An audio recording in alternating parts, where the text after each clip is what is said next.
Hello and welcome back.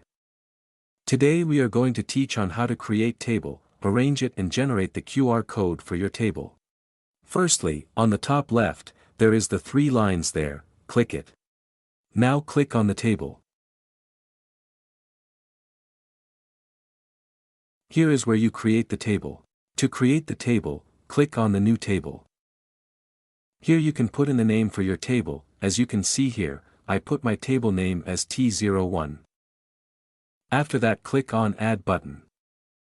You've created your first table. Now we are going to create multiple table. First click on New Table. As you can see here, there is a slider button and a text says Batch Create Multiple Table. Click on it.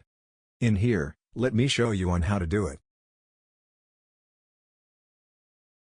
Here, there is prefix and suffix. Prefix means the letter of what you are going to type is going to show in front of the number, and for suffix means the letter here you type will appear at the back of the number. Here's an example. Here's an example. I'm going to add in 10 table in here. After all done, click on the Add button here. How to delete the table. In here we have 2 method of doing it, which is single table delete or group delete. So for group delete, click on this box, and next, click on the delete button here. A pop-up message will pop up to ask if you confirm deleting it. If confirm, you can click on delete.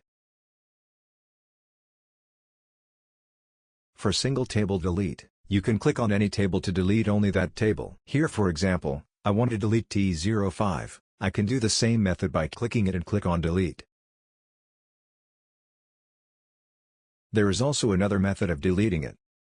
Over here, by clicking on the gear button here to delete it.